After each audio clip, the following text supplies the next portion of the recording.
If you ask a child, what do you want? That child knows right away.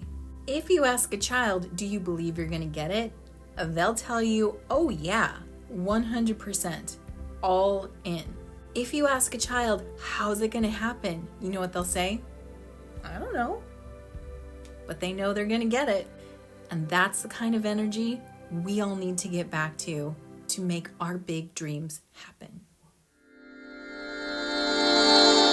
Everyone, Therese here. Great to see you again. Well, I just finished doing the Epic Year Workshop 2022 with a group of fabulous people. And it was so fun. And we got to go really deep into the work. But it got me thinking. And the part that got me thinking was when we were creating our big dream.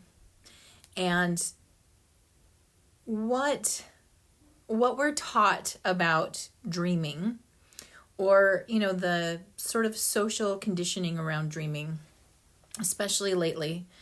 And it's the idea of it has to feel really good. And that's not a lie. That's true. It should feel really good. At the same time, when we're dreaming big, which is what I teach and how I like to live my life, because this is the one chance you got, so you might as well make the most of it, right? When we're dreaming big, if we're only focused on how good it feels, as soon as that dream starts to bring up other feelings other than the good ones, people tend to shut themselves down and not let themselves dream that way, even though they have a desire in that direction. So as soon as that dream starts to challenge them or feel like it might have some work in it, some people, not everyone, but some people tend to get intimidated by that and they'll shut it down. They won't even let themselves go there because they believe that it's only supposed to feel good. And for anyone who's struggling in that place, a little bit that I'd like to give you is that there is definitely a difference between challenging and suffering. Suffering is what we're trying to avoid. Challenging usually means opportunity and growth.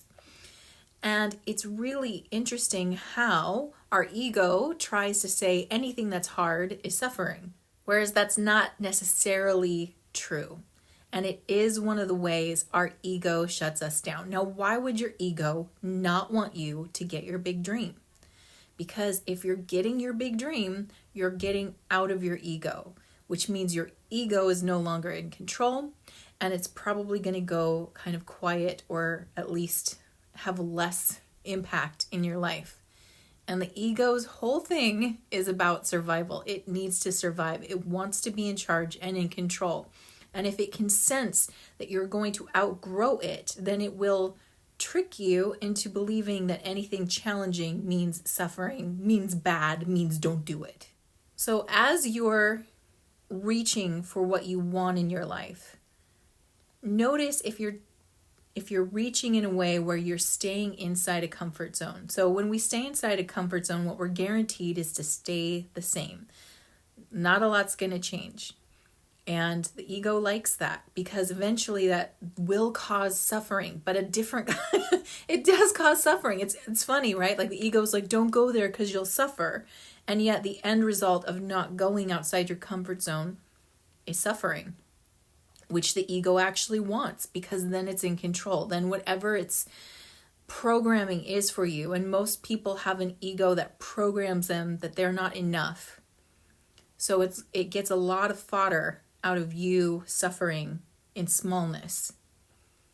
So I want you to consider, we're coming to the end of 2021, right? We're coming to the end of this year.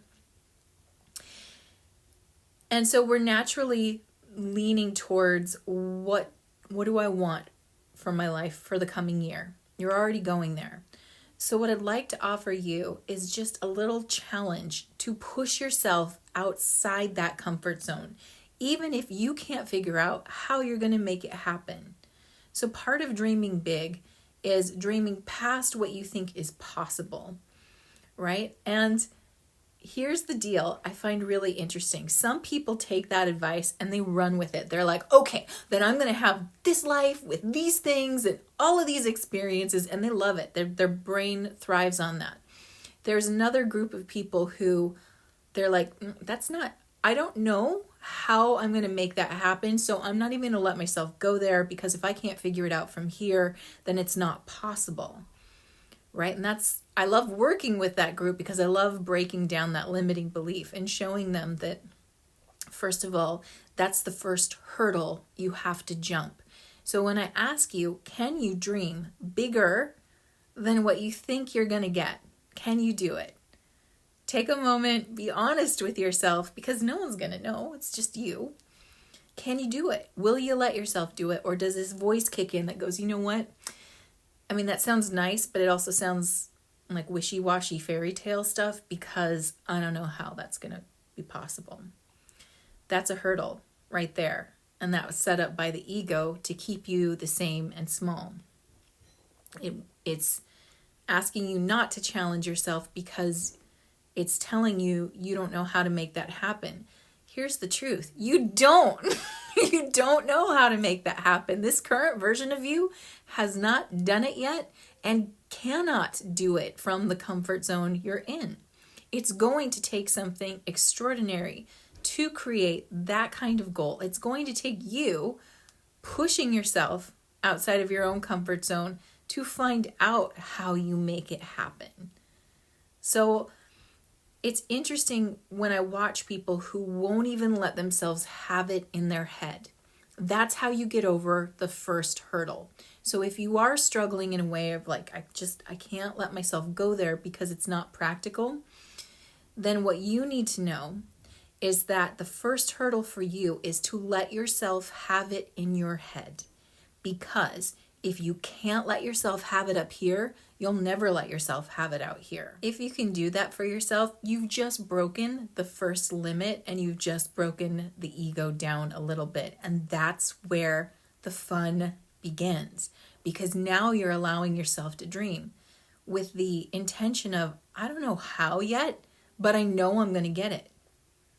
That's the mindset that starts you on the journey to getting the life of your dreams. I just wanted to share that with you to give you a little extra oomph and encouragement that whatever you desire is actually meant for you. We don't dream outside of our destiny. Play with me for a minute here. I want you to imagine something you really want. Are you thinking about it? Good. That's inside your destiny. If you can dream it, if you can feel it. Now I want to tell you, okay, imagine that thing you really want. Now I'm going to have you pretend, oops, I took it away from you. You can never have that. Do you feel anything from that? If you do, that's another sign that it's part of your destiny, because you're emotionally attached. And that which belongs to you has threads of energy from it to you. It is attached to you already.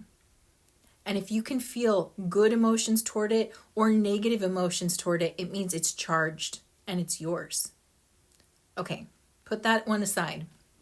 Now I want you to imagine something you never want in your life. You never want to do this. You never want to have that experience. Okay? Think about it. You don't want it. Right? You don't want that. How do you feel about it being there or not being there? Could you give a crap? Probably not. Now I'm going to say, oop, I took it away from you. You can never have this thing you don't want. Do you feel anything about that? Are you like, okay, or good? Like, whoo, dodged a bullet on that one, right? Not a lot of emotional charge around it, whether it's there or not. You could probably not care very much. And as soon as I took it away, you were probably like, thank you, I don't want that. That's how you know it's not in your sphere of destiny. So take that information, go back to your dreams. No matter how big or insane they may feel to you, how pie in the sky they may seem, if there is an emotional charge, either positive or negative, it's actually in your sphere of destiny. Now, here's the thing about destiny. It's not the same as the term fate. Fate implies there's nothing you can do about it. It is coming for you, or you are going to it, and there's nothing you can do. Destiny is the sphere in which you live. It's all around you. You're living in it. You can make a choice to engage fully with it or not. So there are some things that are fated, and there's other things that are destined.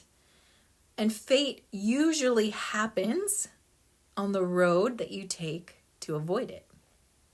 So I hope that got you thinking deeper about what's coming up and what exactly is meant for you. Because if you're charged up by it, if you want it, it's already yours. Now I want to talk about the cosmic energy that's happening right now. So by the time you see this, it'll probably be Thursday or maybe Friday. I'm not sure when you're watching it, but by the time you see this, it will be the full moon in Taurus with a partial eclipse. And it's a big one. It's got a really intense energy attached to it. So on Friday, November 19th in the United States, we will have the full moon partial lunar eclipse in the sign of Taurus. And there's a lot of interesting energy around this one. And eclipses almost have that feeling of fate around them. So there's already an intensification of energy just from it being an eclipse. But now we're going to add layers to it. So it is an eclipse, but it's also the longest eclipse in our century. So it's partial, but it lasts a long time, which means we'll be hanging out in the lunar shadow for a while.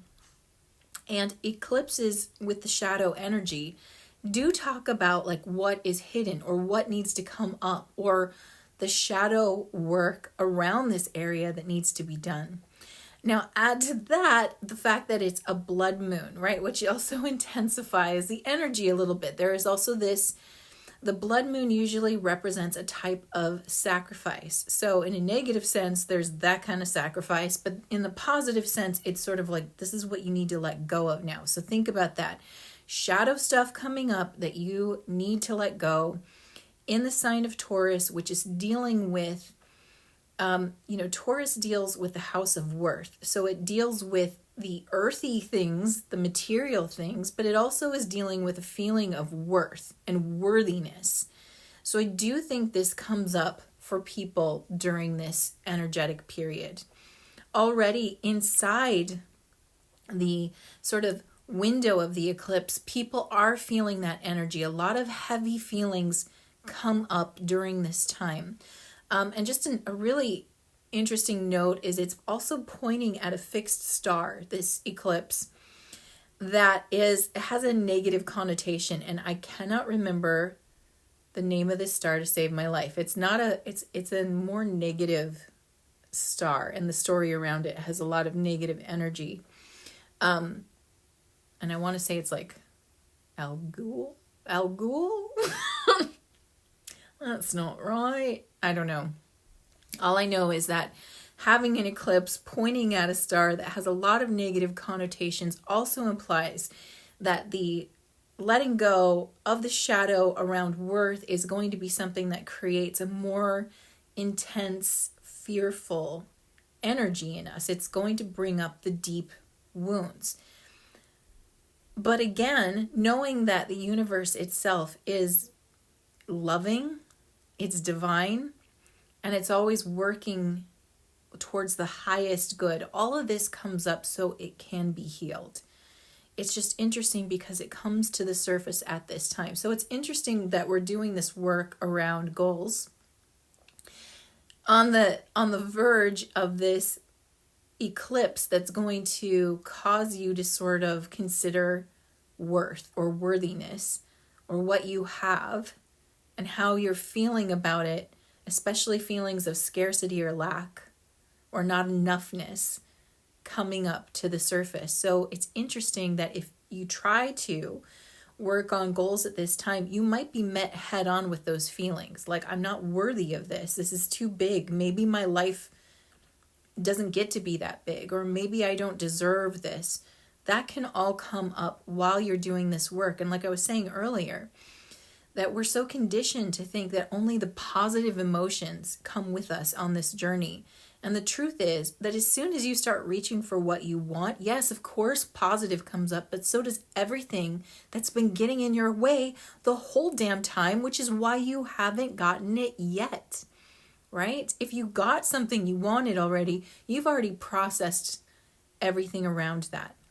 The things you haven't achieved yet, or the things in your life, the desires that haven't manifested yet, it means there is something in there that's not aligning to it yet.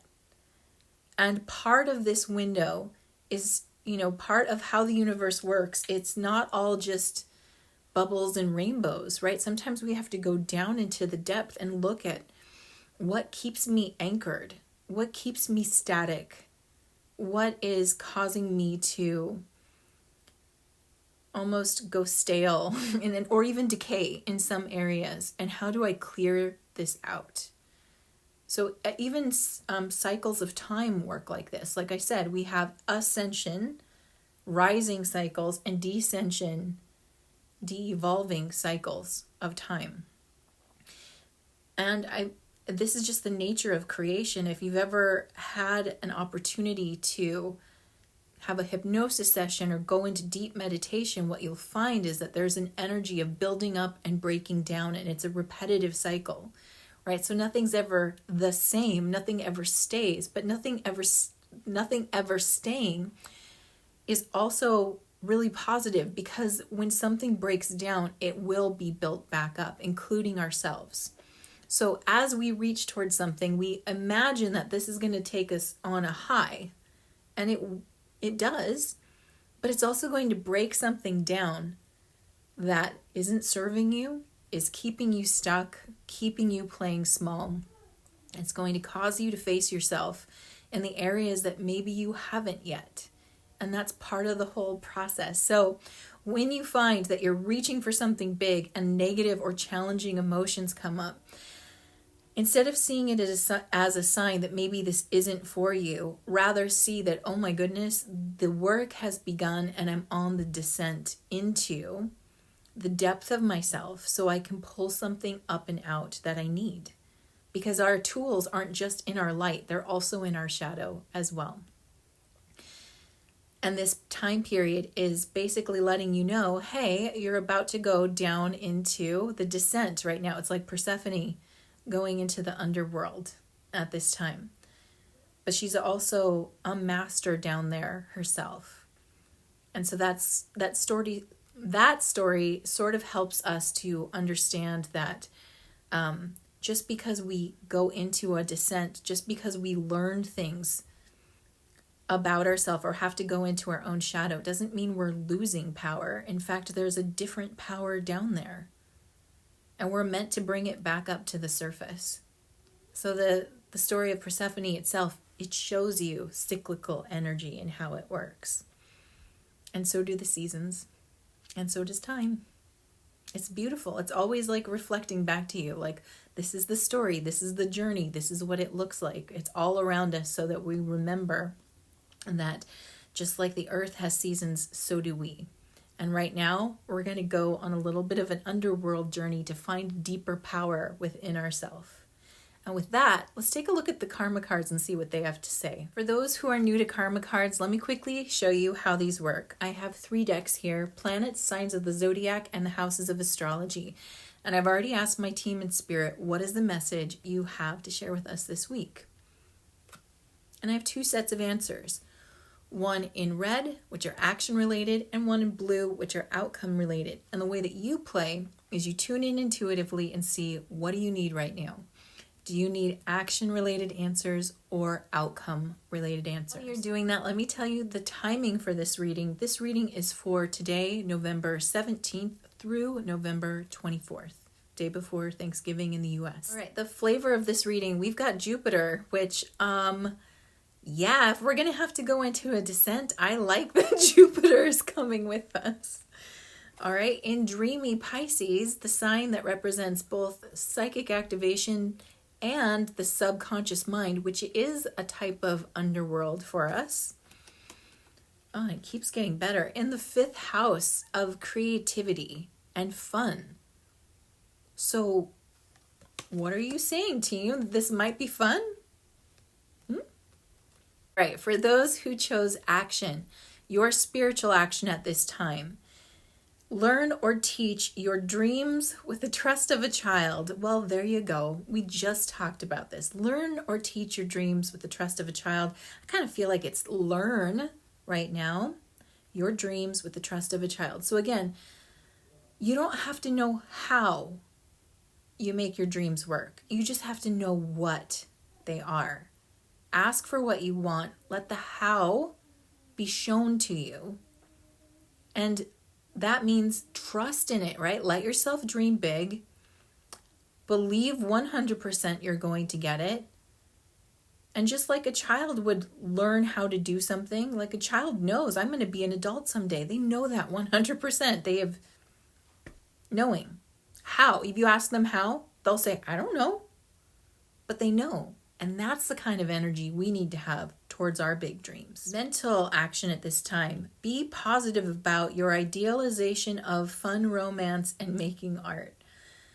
All right, so yeah, this is just that energy of like, it doesn't matter what is happening on the outside world. It doesn't matter what's happening with the cosmic timing. We get to respond how we want to. That's completely our choice. We can either be in dread or fear or overwhelm, or we can be in that place of like, this is going to be amazing. Amazing things are going to happen to me. And they're asking you to lean in that direction. This is going to be amazing. Going on a journey into the deeper, darker part of myself is going to be so fun. That's what they're saying. So I guess it's like the attitude you go in there with is what you're going to have an experience of. So if you're going, oh God, not shadow work again, you're already asking for it to be heavy and dull and taxing. If you're like, what hidden part of me is going to show itself and add to the collective me because I'm ready to integrate more, well then you're going to have a completely different experience, right? Physical action. Grow and expand. Be a part of something overwhelming and do it dramatically. I mean, can you get any bigger than that? Be a part of something overwhelming and do it dramatically. This whole phrase to me feels like what I said earlier, which is you've got one life, so you might as well give it all you freaking got, right? Just give it everything you got. And that's kind of the energy that this is talking about right here is like, this is, it's called leaning in, right? So when you know something's coming, when you know that you're going to be working through a heavier energy and it's an overwhelming energy in and of itself, the cosmic energy is overwhelming. You can't get above that. It's above us, right? It's literally above us, influencing. So you can't get above, around, or under it. You might as well, you're going to have to go through it. So you might as well just lean in. Like I said, how much fun could you have finding a part of you that needs to be healed? It's not really how we're wired to think about it, but this is saying wire this way anyway. Let's find out how, why, if we wire ourselves this the way anyway, what are we going to get? So let's look at that. Outcomes. All right. For those choosing outcome in Pisces in the 5th house or the fun house, your spiritual outcome is the granting of spirituality to ultimately experience the power of love. Hashtag worth it. I mean, that's a pretty good thing to get. I would say it's worth it. Let's wire ourselves to have fun with shadow work and be excited to do it and lean in, and we will get the granting of spirituality to ultimately experience the power of love. Because shadow parts want love too. In fact, that's all they've ever wanted. But they've been exiled to the underworld where they're not getting it. But they're active and they're making choices for you. But until you go down there and say, okay, fine, come here. Come here, let me hug you. Okay, I love you and accept you. Yes, that was a hard time. Let's bring it back together. I'm bringing you up to the surface. Once that happens, that's called healing and integration, and therefore a more powerful and holistic soul, right? Because we're part of our journey here is to claim all the pieces back. It's time to bring them back in. All right, that's pretty damn good. Mental outcome, blessings from trusting your psychic knowledge of risks, investments, gambles, and games, which are risks. So taking this risk of choosing to actually have fun, plunging the depth of your soul, it's going to bless you, right? Again, that sounds pretty damn good. I'm in. You got me, team. I'm going in. All right, physical outcome at this time. Good fortune resulting from the indecision of or about your creations. Right? So again, good fortune resulting from the indecision of or about your creations. Going back to what I said earlier regarding with the trust of a child. A child knows their dream. They know what they want. They're all in. They believe they're going to get it. There's no doubt. But if you ask them how, they'll say, I don't know. That right there, that's the indecision they're talking about. You don't have to know how. You don't have to know how you're going to make shadow work fun. Just have the attitude that this is fun, that this is worth it, that you're going to just lean into this moment and go, okay, I'm all the way in. I'm all the way here. That's all that they're asking you to do. The rest of it is like icing on the cake. Okay. What happens next? That's out of your control. Let it be shown to you.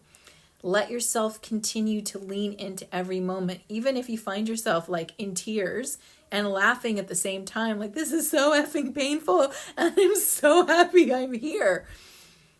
What comes from this is intense healing, blessings, and positivity on the other side of it, right? The coming up and out with something new, with eyes that are clearer, with more integration, with more power than you had before. It's really beautiful. This one is one of the more shocking, I guess, readings I've had, only because I'll be honest with you, from my perspective, I was bracing. I'm like, okay, this one's going to be a bitch. Like, I was ready for this to be like, a shit sandwich. Pardon the language, but that's how it felt. I was ready for the universe to tell me to hold on and buckle up because this is going to get bumpy. And instead, it's completely different. It's like, nope, reframe how you're seeing this, because that's part of the problem. It's not what you think it is. So I hope that message gives you something to get excited or at least curious about. Like, how can this be fun? Let's find out, because it's going to be so worth it. And with that, I'm sending you so much love. Mwah! If you want to join the Full Moon Spirit Circle and learn more about this energy, go to this link here and you can sign up to join us on Friday. And if it's after Friday, I'll see you at the next one, I hope. Thank you for watching. Subscribe now and hit the notification bell so that you know the next time I release a new video. Until then, stay magical.